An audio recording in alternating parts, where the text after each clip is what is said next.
starting to panic. I had no clicker up here, Howard. What's a man without his clicker? Oh no. Well, let me talk to you about some things. Where is it? Oh no. We've got so much that's going on in this world. Now I can relax. So much going on in this world that God has called us to be a part of. We just sang this song. This is the year of Elijah. This is the day of Elijah. This is the day when the dry bones can become as flesh.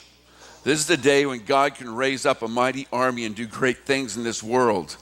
Do you feel that coming? Do you feel that anticipation? Do you feel that excitement that God is on the verge of doing great things? Yes. Or do you sometimes feel like, man, it's just getting worse and worse? What's happening to this world? What's happening to this country? It's just getting dark. Where do you fall in that spectrum? It's cool to know that the light shines the brightest when it's the darkest, right? And God is calling us to be his light in this world. And there's a lot of things going on that we want to do, we want to be a part of, that God wants us to be a part of. One thing is coming up in a couple of weeks. We've got a chance to head down to Mexico, to Ensenada, to the City of Children. We've got a group of people gathering together. I hope you saw that come across in your, I think it was in the email. This is a 2-day trip. You gather on Saturday morning, you go down, you serve the children down there at the City of Children. You come back on Sunday. You spend one night, but you make a difference in the lives of those kids. You let them know that they are loved by God, not only by God, but by God's people. And the children in the City of Children in that orphanage, they're growing up in the light of the Lord. And God is doing great things through them. But if you can be a part of that, if you have your passport, if you don't have your passport, you need to get a passport. They'll take you in Mexico. You can go without a passport. You just can't get back. So if you want to come back, you need a passport. But there is a sign-up sheet out in the foyer. Please sign that.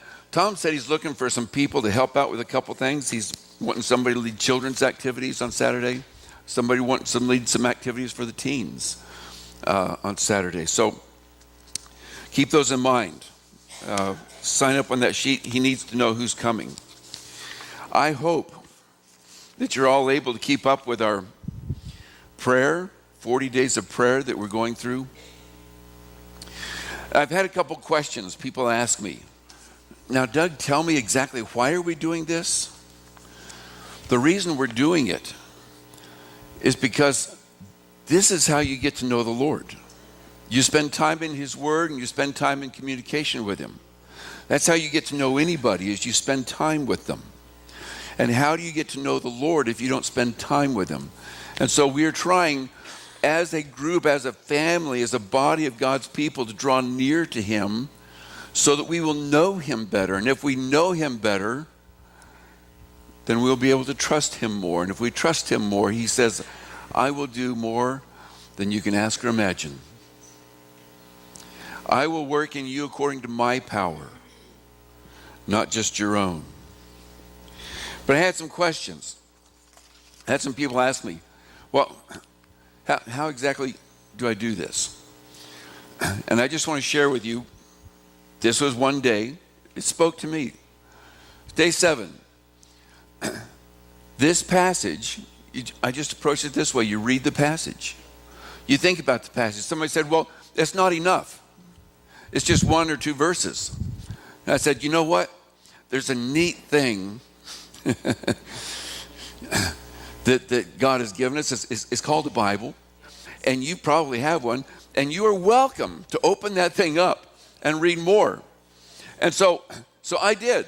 I went into John 10. And I read the verses all around that. I read that whole chapter and started thinking about that chapter. And there was something that stood out to me. This passage right there spoke to me. He said,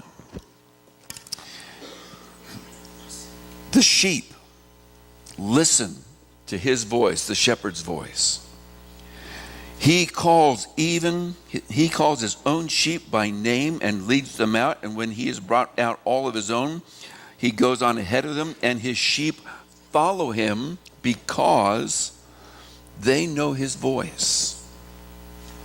But they'll never follow a stranger. In fact, they will run away from him because he does not recognize a stranger's voice.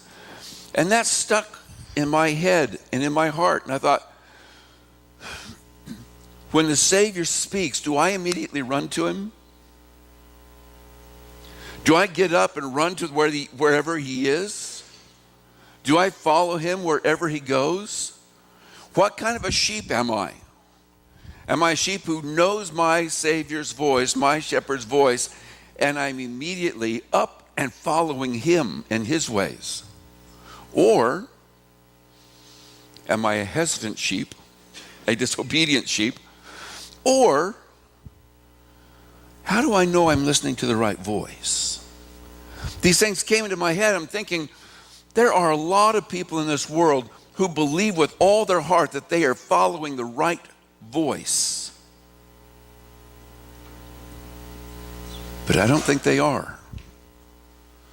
So how do I know I'm following the right voice? How do you know you're following the right voice? You hear a voice that says, do this, be this, follow this, like this. Is that God's voice? Is that the shepherd's voice? Or is that the voice of a stranger?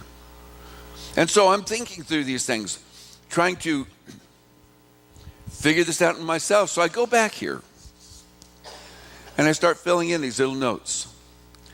And I say, my thoughts for today. How do I know that I'm listening to the right shepherd? Well, guess what? There wasn't enough space on that line to write out everything I need. So really neat little invention they put is called margins down the page. There's space down the side of the page. So out in the margin, I did some more writing. And I said this, this is my thoughts for the day, I need to make sure that I'm getting to know the shepherd personally. Because how will I know his voice if I don't know him personally? I need to know his nature so I will respond to his voice. There are all kinds of voices, but none of them line up with the heart and the nature of God. And if I don't know the heart and the nature of God, then I will not know his voice. And so I wrote these out. I wrote in the margins. I wrote some different things down. And then it says, well, what is today's plan? I read this, I think about this. What's the plan? Well, I wrote, my plan is to look for the heart of God, the heart of Jesus, as I read his word. I'm not looking just for a list of facts. I'm not looking just for a compilation of information. I want to know the man.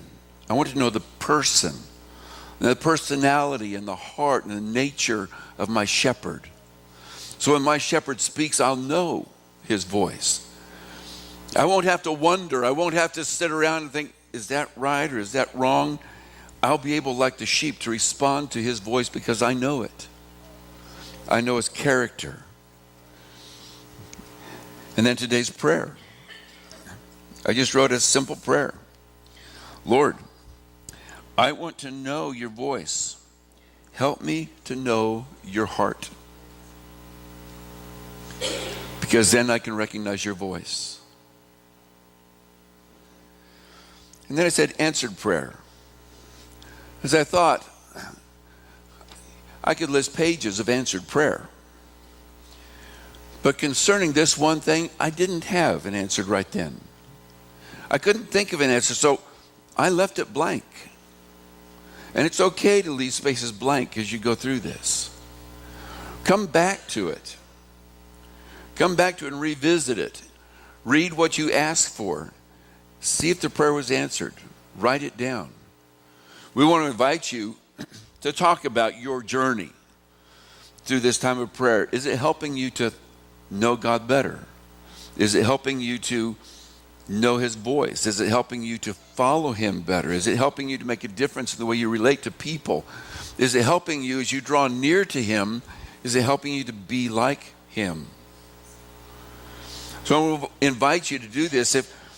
If you have a story to share, talk to me, talk to Isaac Williams. Say, yeah, this is touching me. And let's sit down and you don't have to stand up before everybody. We've got these cameras that we can videotape you with and put it on for people to hear, because it's really encouraging for other people to know what God is doing through your life. So I encourage you as you go through this and God speaks to you, you might not think it's some grand thing, and it might not be in the scheme of the world some grand thing, but you know what God does? He plants the smallest seed in the garden, which grows to be the biggest tree in the garden. When he changes us this much, the fruit from that change can be enormous. So when he changes you and speaks to you, share that with us. Let us know what God is doing. It's exciting stuff. Our teens were up here Friday night. All Friday night. Spending time in prayer, seeking God's face, seeking God's heart. I understand they ran around and played some games too, but most of the time they spend in prayer. We want to know God. We want to know his face. We want to know his heart. We want him to work through us, don't we? How will we do it? Unless we join him. And this is how we join him, in prayer. So join with us in these 40 days. If you are behind, just jump in right where we're at. Don't wait. Don't say, well, I didn't start right. I can't finish it. That's what dieters do. Oh, I ate an Oreo. Give me the rest of the package, No, don't do that. Just start where you're at.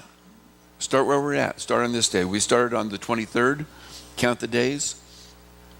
And start there. And let's seek God's face. We are talking in here. In this year, we are really spending a lot of time focusing on family and what God has in store for the family, what God wants for the family. And the family means so many different things. It means your traditional little nuclear family. It means extended families. It means empty nester families. It means single families. It means everybody comes from a family. Everybody is part of a family. It might not be the perfect family. As a matter of fact, I haven't found a perfect family yet. I don't think a perfect family exists. But what God has called us to is to do something extraordinary in our families. He's called us to act like him and to further his nature and his heart, his being through our families. So we're spending some time talking about families. Sunday morning for the next 12, 13 weeks, we're going to be talking about families in here and the way that we, as God's image bearers, because he made us in his image, the way we work out families in all these different avenues, how we be a part of, how we lead, how we learn from, how we be a part of family in all our different family configurations. And on Wednesday nights, we're going to meet in here to discuss, I'll be leading a discussion to talk about some of the things that are specific. How do we do this? How does this work? Because it's not always easy. And maybe it hasn't worked, and maybe something's broken, and maybe we need to recognize this about which I don't know where all the questions will come from, but we've got a lot to talk about with family. God existed in the very before he said, "Let there be light." He existed in community. It's easy for you to say. In community. The Father, the Son, and the Spirit. He gave us this picture of the Spirit and the Father and Son working together. Family relationship is part of who we are as made in God's image. How do we do that? God has made us to be natural born questioners. Those of you who've lived with small children, you know that they ask questions a lot. They say that by the time you raise a child, they've asked over 250,000 questions, and probably more than that. Our children are great questioners. They want to know what's going on in this world. And so, then this woman, she said, she wrote down things that her children ask her before 9 o'clock in the morning.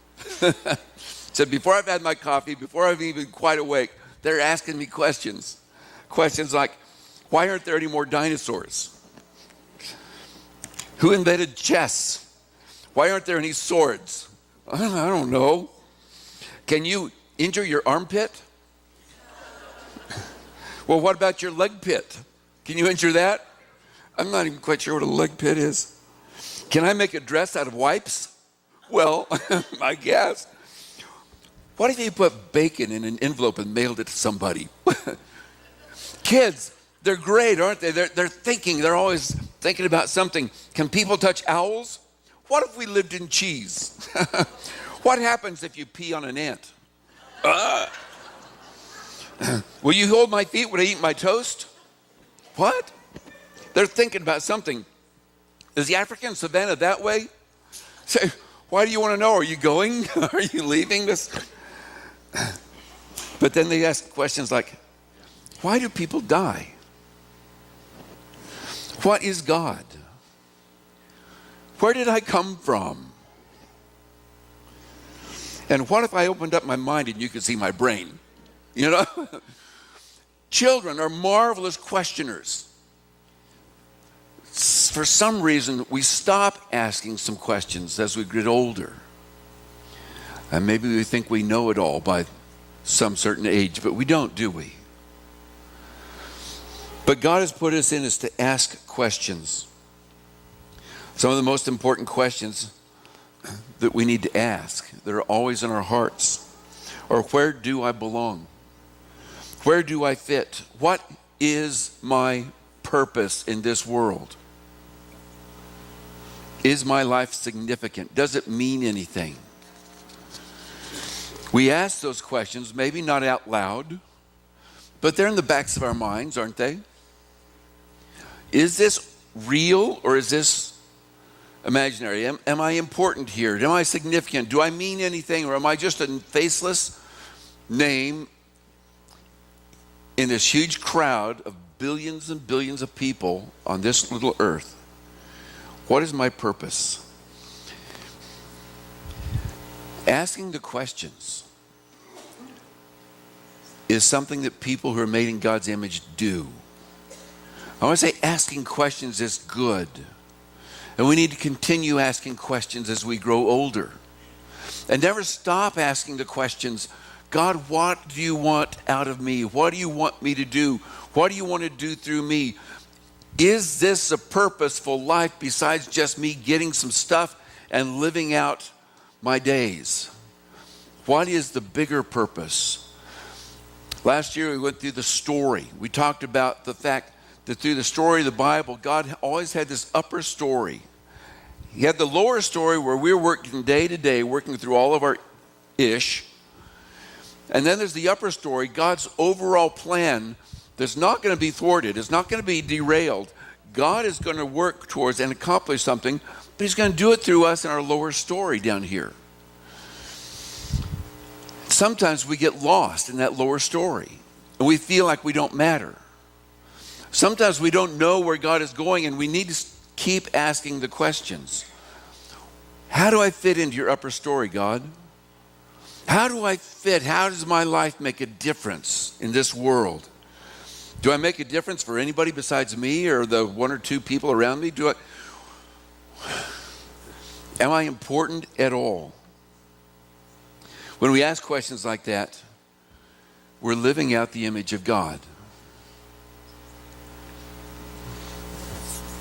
I had a chicken, Phyllis.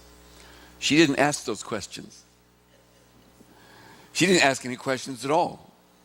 As a matter of fact, I think every day was completely brand new to her. She didn't remember the previous day.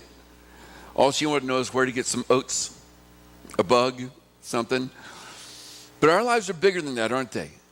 We think about bigger things. It's because we're made in God's image. Because he made us different than the animals.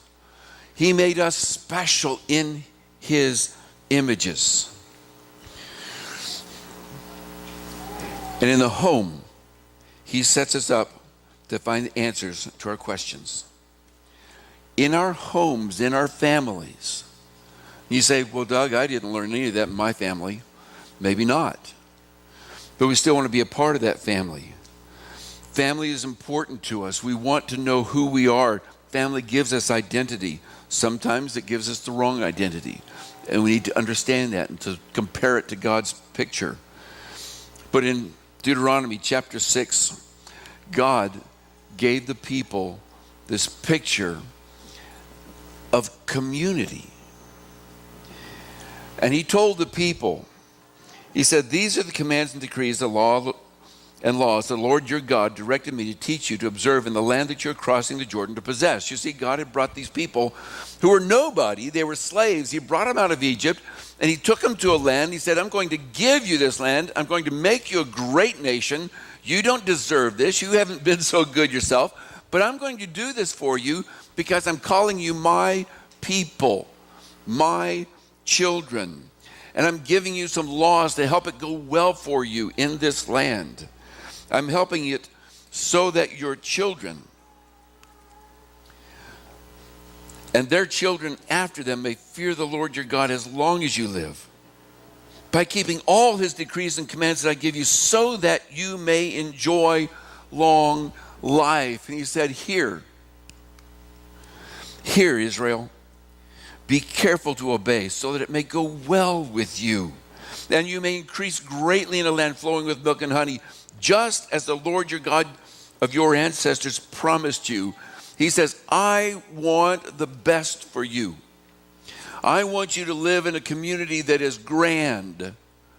I love you, even though you've been unlovable. And God blesses his people. And we all long for a place where we fit, where we belong.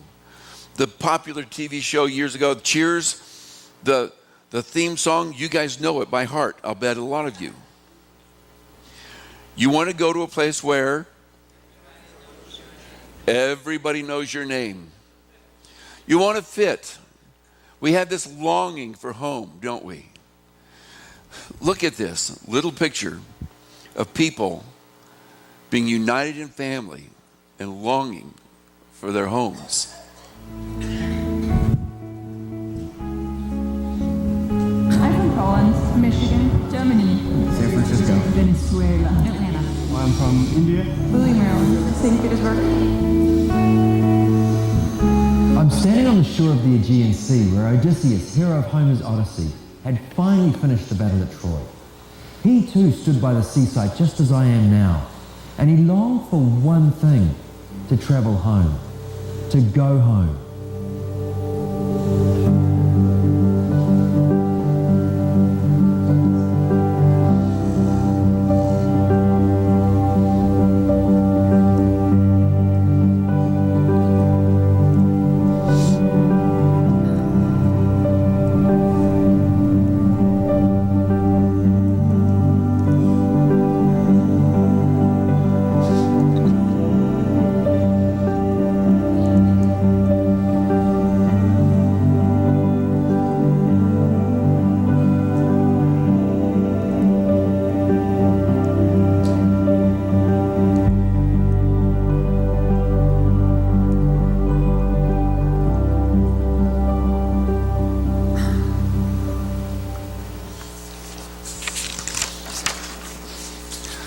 Those are beautiful pictures of people longing to be together, rejoicing when they're reunited. Some of those stories and the pictures, the videos of people returning from war and surprising their families. A little choked up. What a neat thing to be a part of and look forward to somebody and love someone and be loved by someone. And God says, I want you to experience that. But sometimes things get in the way and we don't always experience that. God says, I want you to know a place that's good, that's healthy, that's growing. So we're going to talk about home. We're going to talk about family. He says something about family as a place that discusses life and discusses God, that answers some of the questions that come into our minds about who we are, where do we fit, do we belong, are we significant? In the same discussion at the Jordan River before they go in and take the promised land, God speaks through Moses to the people and says, Hear, O Israel, the Lord your God, the Lord is one. Love the Lord your God with all your heart, with all your soul, with all your strength. These commands that I give you today are to be on your hearts. Impress them on your children. Talk about them when you sit at home and when you walk along the road, when you lie down and when you get up. Tie them as symbols on your hands and bind them on your foreheads. Write them on the door frames of your houses and on your gates. God says that our homes are supposed to be a place where we discuss the big issues of life. Who are we? Who is God? What is his purpose in life? Are we here just to mow the grass and take the trash out?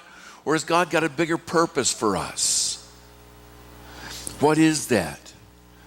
And sometimes we find it difficult to raise those discussions, to start those in our homes even. And yet God says, parents, this is imperative that you pass these commands on to your children. Let them know who God is and let them know where he's brought you from. Home is where the family discusses the big issues of life. Home is where we understand that God is the provider.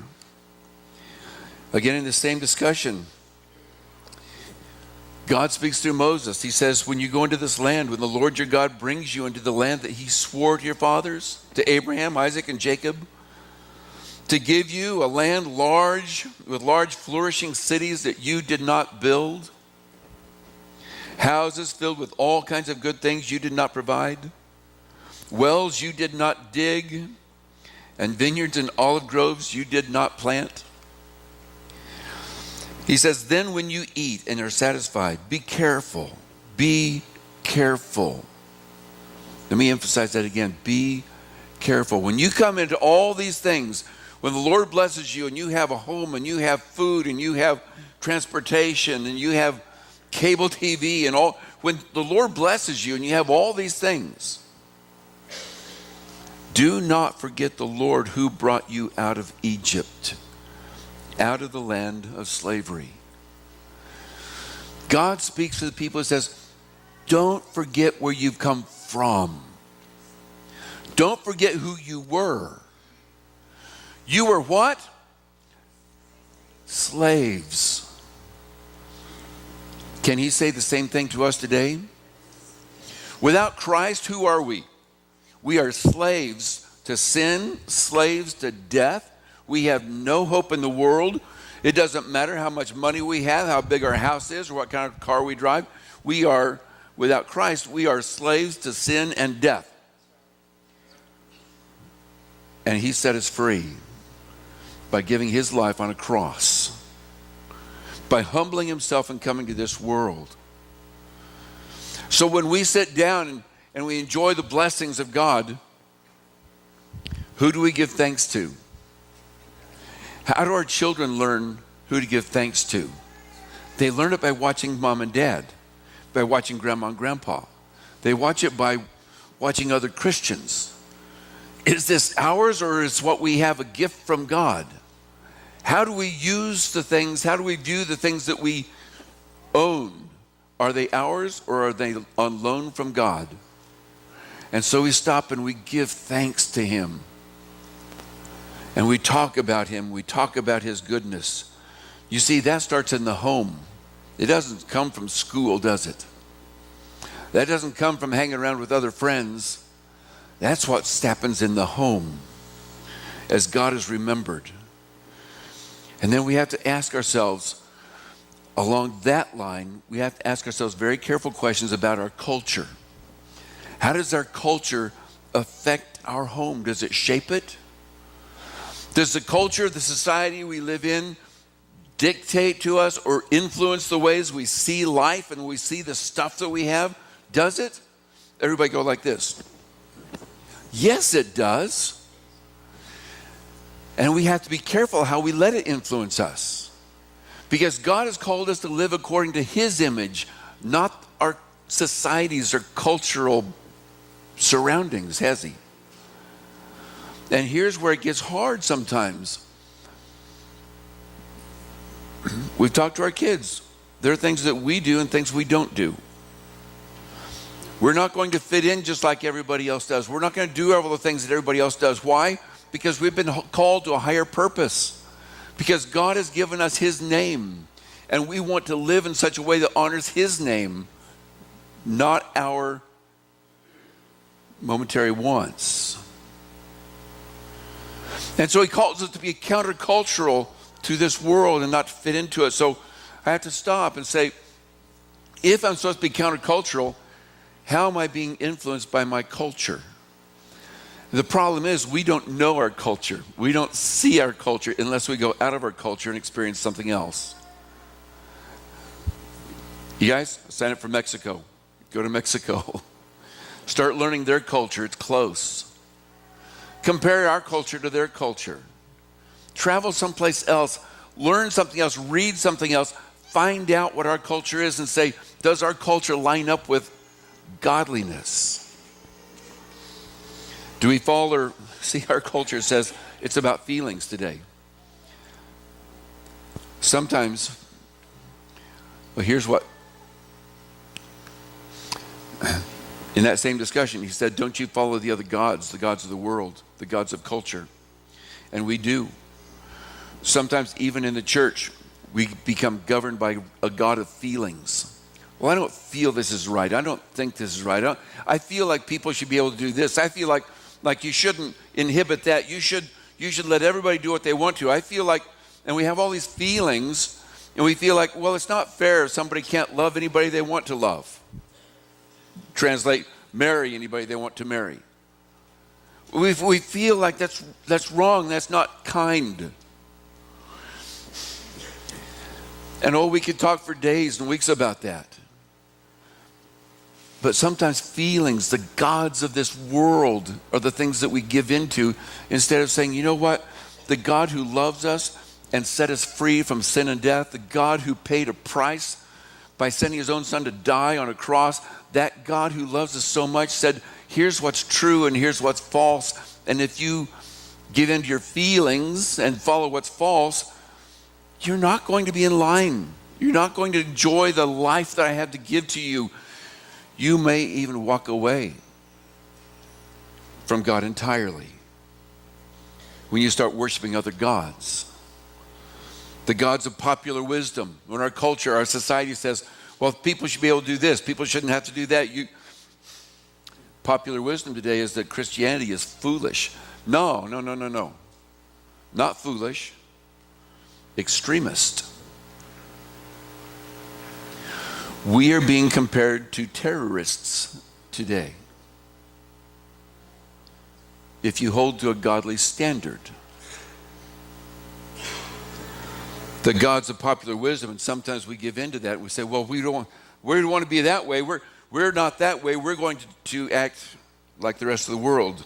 But sometimes we give in to a god of mob mentality. Just because everybody's doing this, we think we should do it too. Because everybody likes this candidate or that candidate, or it doesn't matter what they believe in or stand for.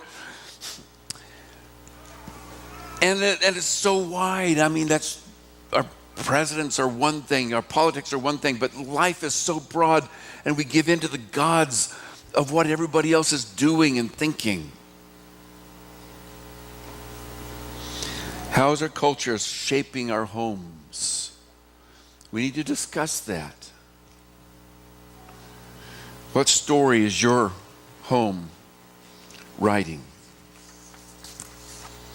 What story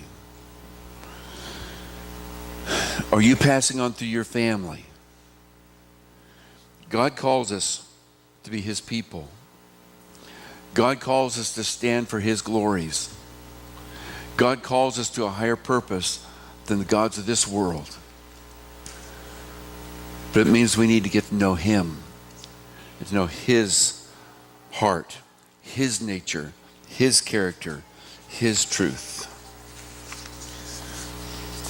So join us for the next few weeks. Although let me just tell you, next week, we're going to take a break already. Second week of this series, we're going to take a break because we have an opportunity to be blessed. A lot of you know Jeff Walling. Jeff is going to be here next week and share with us. It's always a treat when Jeff comes. So be here and be a part of that. There'll be a blessing. But then as we go on from that, and on Wednesday nights, let's discuss the stories that our families are writing in all of their variations. What is God's plan in these stories?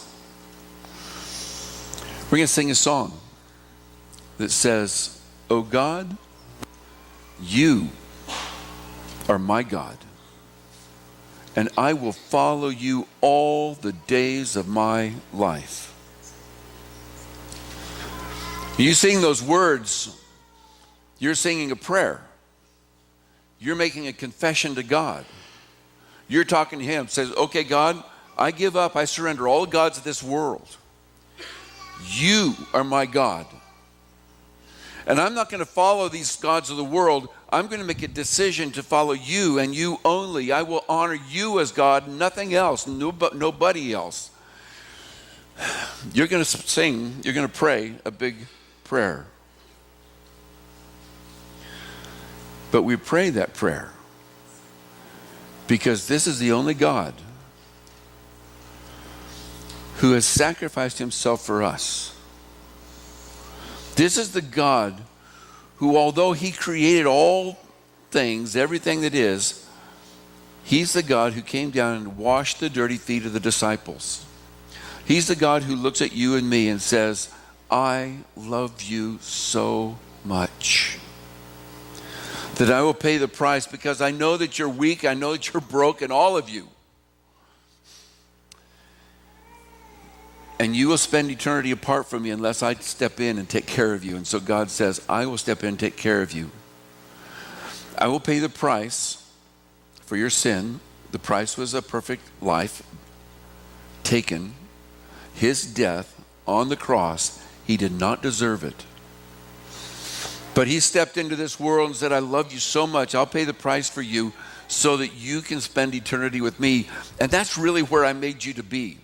I made you for eternity, God says. I made you to be with me forever, doing great things by my power. When we sing this song, we are confessing this world is not all there is. When we sing this song, we're saying we're looking for something bigger. We're looking for something better. And we're going to live this life every day in anticipation of what God has in store for us. And through the death of Jesus, God made it possible for us to recognize that life, to experience that life, to be a part of that life. He said, I'll make you pure and blameless so that you can live with me forever, for all of eternity. Come to me. Humble yourself like I humble myself for you. Give yourself to me. Be baptized into Jesus so that you can live a powerful life just like he did. If you've never given your life to Christ and you're ready to take that step, we want to help you with that. So while we sing this song, come down here and have a seat and let us help you with that. If you're just struggling to be godly and there are things that you need to talk to God about, our elders are standing in the back saying, come, let's sit down and pray. Let's go to our source. Let's take this to God and pray that he will work through your life in incredible ways. If you need to pray, then go meet with the elders and pray while we sing this song. Let's stand.